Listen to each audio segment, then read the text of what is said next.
Hello, and welcome to Accelerate You, where we hope to inspire you with low cost and often free resources to accelerate you. As you can see today, we've got a very unique show, a show like we've never had before, with the wonderful Fred George. I know you all know Fred. If he's not co-hosting, he's hosting here at WHIG TV, so no stranger to the studio. But like I said, I think we've got a show like we've never had before, and you're going to go, well, what is up on that stage there? And it's diamonds. Lots of diamonds. Lots of diamonds. Now I know you're going, low cost, free resources, diamonds. That's not in the same sentence. But it might be, mightn't it?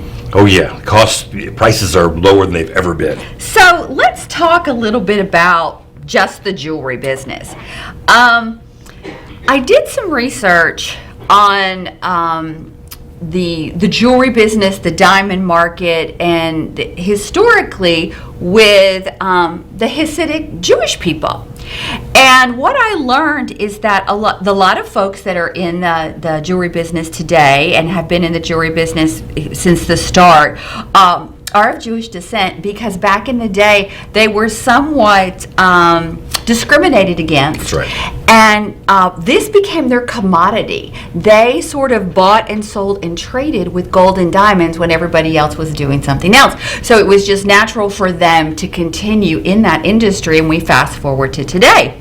But you know, if you've priced diamonds lately, even though you say they're lower than they've been in a while, they're still crazy expensive. Oh yeah, it's an artificially constricted market to keep them expensive. And is that, obviously there's talk to us a little bit about the mining of diamonds. We hear about conflict diamonds. What is the deal with diamonds and that constricted market? Well, the De Beers family has controlled the diamond market for generations. They mine the diamonds, but diamonds aren't all that rare. They only release a certain amount, and they sell to a certain number of wholesalers only, and they know who those people sell to and who the people they sell to. They control it completely. They've traditionally kept the supply low enough to keep the prices high, and they advertise for diamonds in general. De Beers doesn't advertise for any company. Diamonds are forever, whatever. So they're interested in keeping that commodity high, and they've done a great job. But that is slipping now.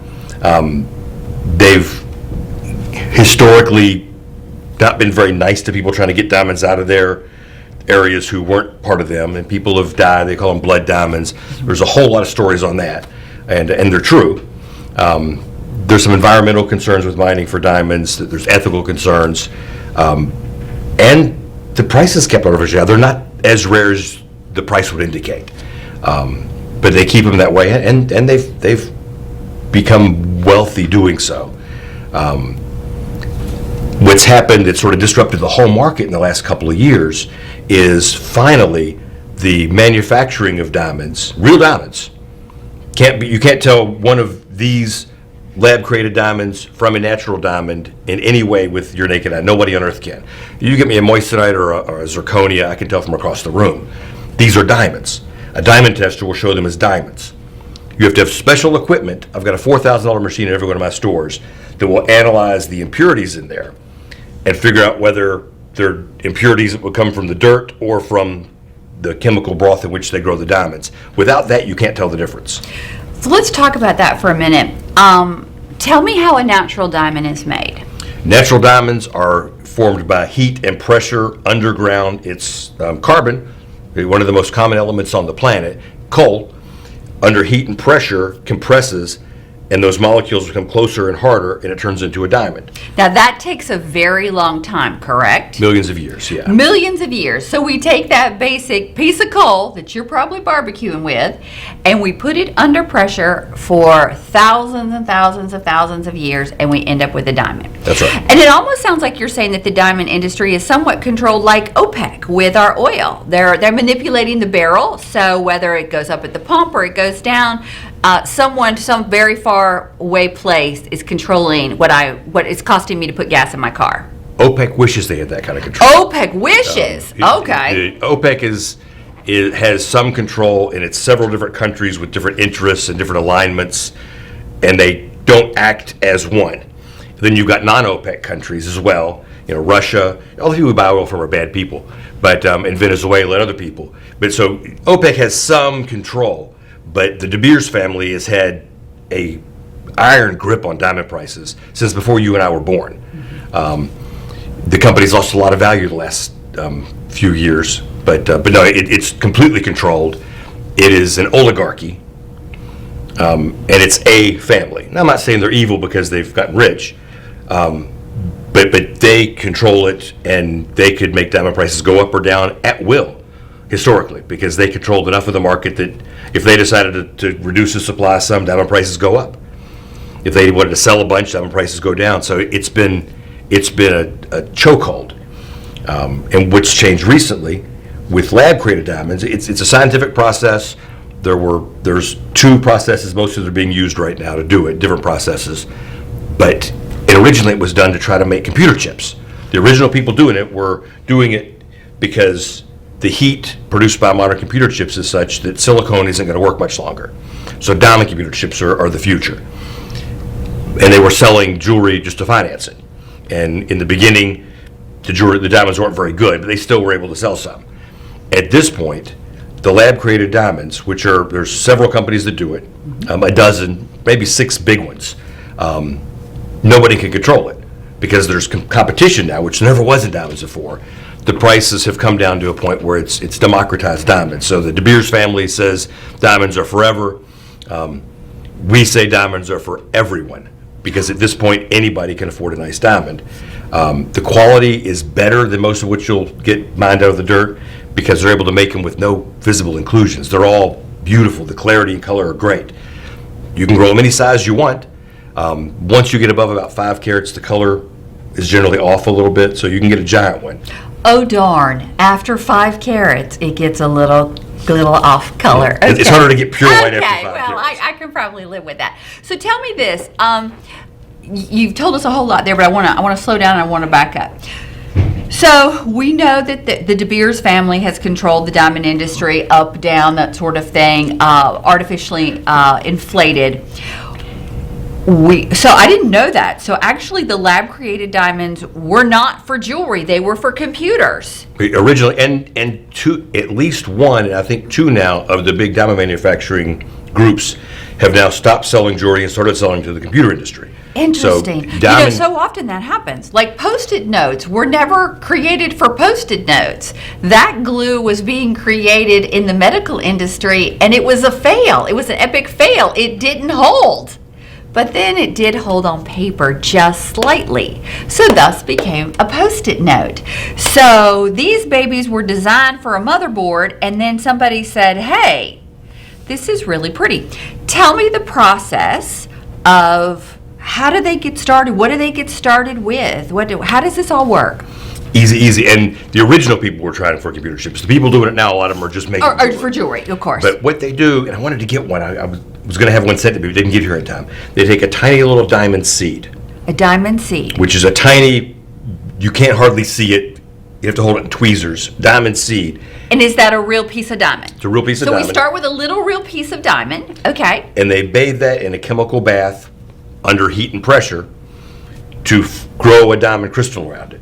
The longer they leave it in there, the bigger it gets. Okay. So they can get any size diamond they want.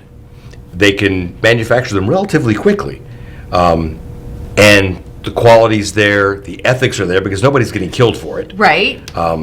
Most of the diamond manufacturing is done out of this country, but it's not by our enemies mostly. There's some big Chinese companies doing it. The people we buy from are from India.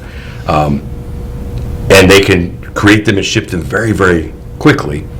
There's cost in doing it, but what's happened is the lab-created diamonds, because they're prettier and more affordable, and you can't tell the difference, have started to push the price of natural diamonds down. So the thing that the people selling natural diamonds will tell you is, well, natural diamonds have traditionally been a better investment. Well, that's a lie. Diamonds are an awful investment because the jewelry stores, including me, we sell the jewelry, the diamond jewelry. We pay maybe 20 cents on the dollar. 1,000 A $10,000 diamond ring costs the jeweler maybe $2,000, maybe as much as three, no more than that. That's how they can run 70% off sales. February is the month of love, 70% off all fine diamonds. You'll never see that at Best Buy. It's Super Bowl month, 70% off all big screen TVs. Never, because they lose money. There's huge money in it.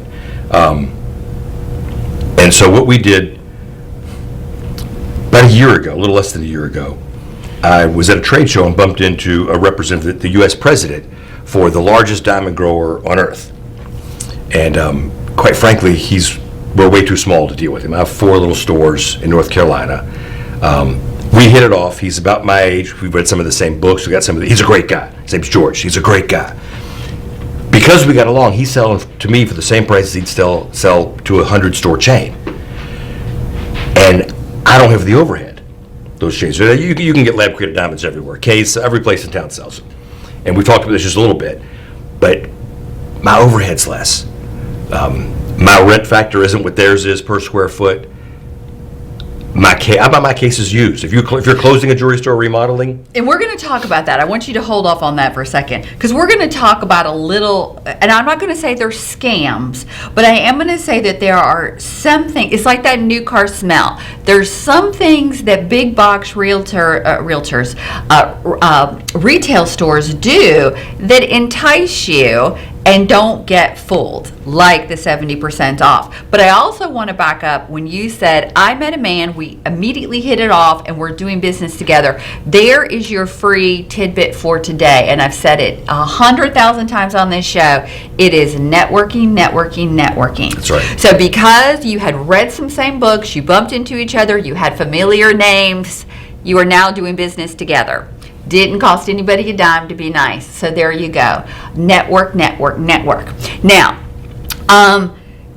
yeah, and you shared this with me, and I was blown away that when you go into a fancy jewelry store, they have special lights that make everything, not just the diamonds, but you as well, look really good. That's right. I did not know that. I just assumed it was mall lights, right? They are scientifically designed.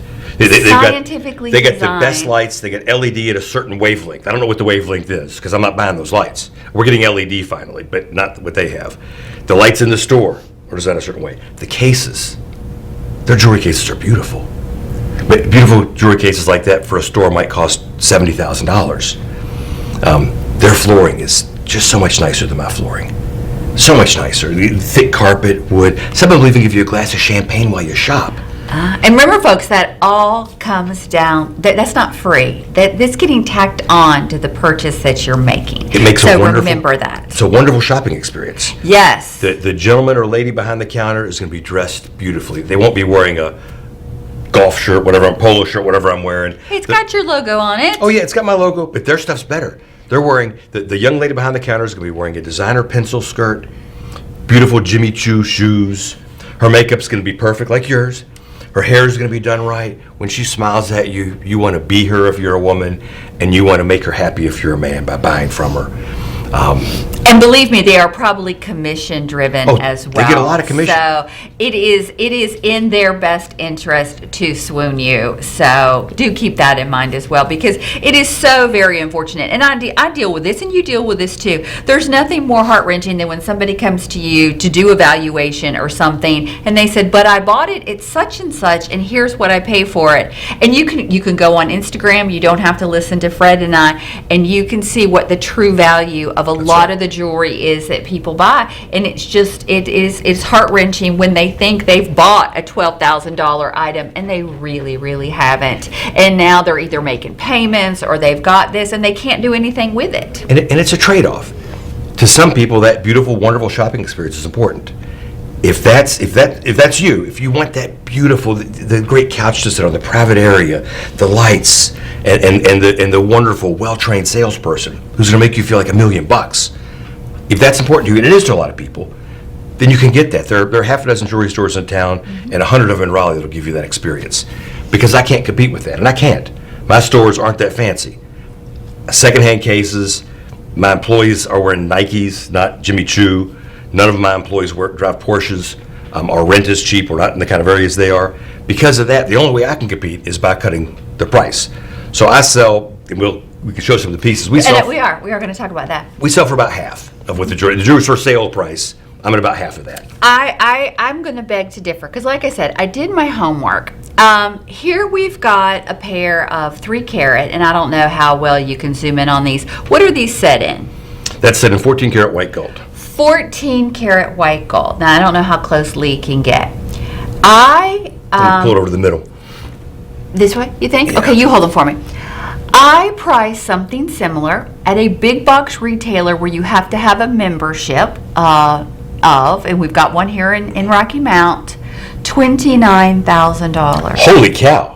$29,000 big box retail price for a real diamond in real gold. I don't remember if it was 10 or 14. I know it wasn't 18. But you're telling me you're selling that for what? $1,800. $1,850. $1,850. $1,850 in real gold versus $29 at a big box membership store, and you can figure out which one it is. Holy cow. And yeah, I'm not making that up. I did my homework. I did my homework before you got here, sir. You've done more than I did. And I'm just telling you, and I don't care how rich you are. I don't care how rich you are. Handing over $30,000 for a pair of earrings is just a bit much, I think. Particularly when nobody can tell the difference.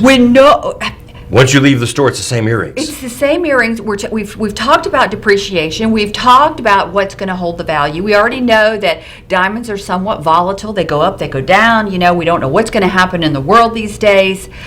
You got $2,000 versus $30,000. Now that's just earrings. Now I'm not going to lie. I didn't really price necklaces, but I will tell you something that it is super hot right now. And if you don't want to believe me, go on Instagram. Ladies cannot get enough of tennis bracelets and tennis necklace. And I'm assuming this has something to do with some young lady who dates some Super Bowl guy who was constantly on TV during football season. Oh, yeah. These are beautiful. These are absolutely beautiful. And as a jeweler told me in town one day, nobody's going to know the difference. And God forbid something happens. You lose it at the grocery store, or you're out playing whatever, tennis, and you lose it. Or your home gets robbed. Yes, you're going to be terribly, terribly sad, but you're not going to be $30,000 sad.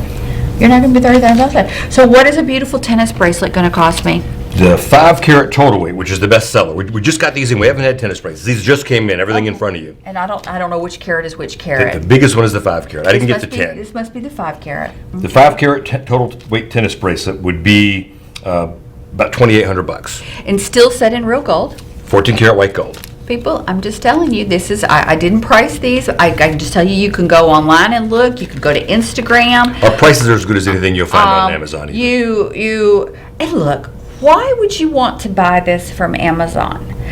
You would want to go down. We got them at the Trade It store or the small shops. Where are they? Trade It. Trade It and try them on yourself.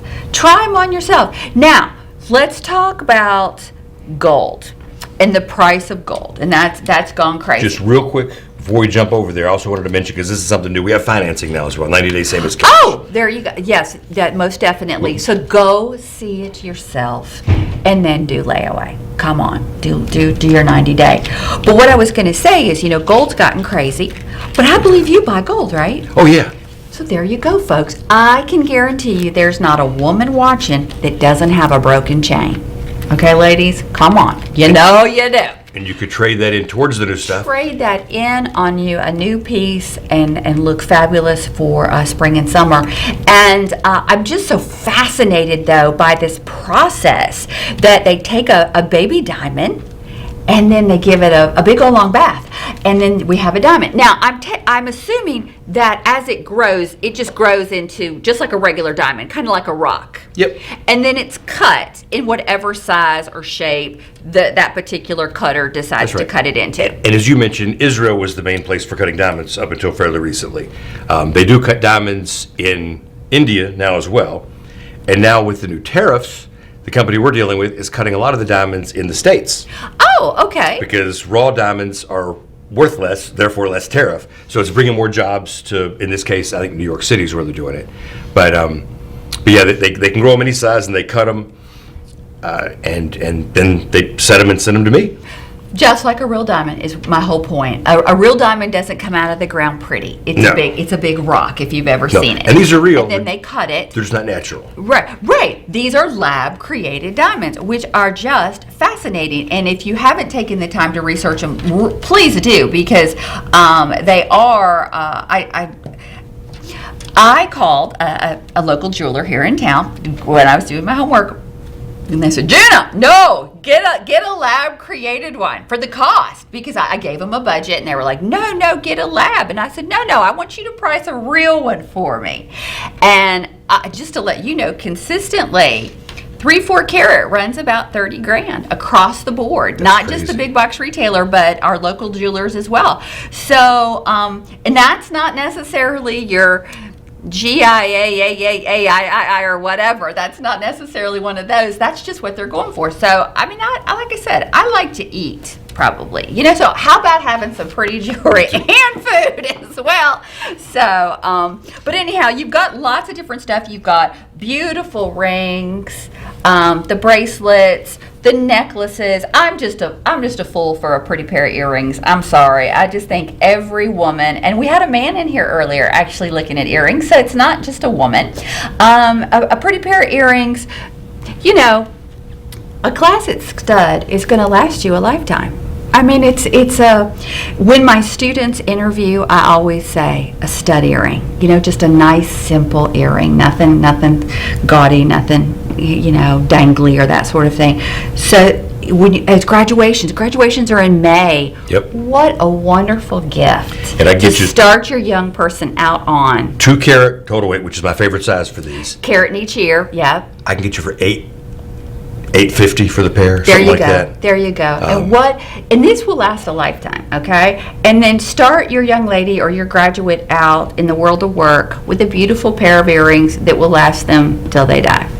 I can get you a 1 carat engagement ring for less than $1,000. And so let's talk about that. And I don't want to talk about the divorce rates because that makes me sound really ugly. But a lot of folks get married and marriages don't last. And we've all read on the news, who gets the ring? Who gets the ring? Does she give it back? What is social protocol? Well, technically the ring belongs to the young lady. So if she decides not to give it back, she doesn't give it back. Would you rather see your son spend $2,000 or $20,000 on a ring? And look, if it really matters to you 10 years down the road, okay, then you go splurge. And like I said, am I sounding awful? Am I sounding just awful with divorce You're rates? sounding realistic, but even... send them on a beautiful trip and save the money on the ring. Yeah, my brother, who lives in South Carolina, got married, and him and his wife spent so much on the wedding and the ring that they're having financial difficulty right now, and they're renting.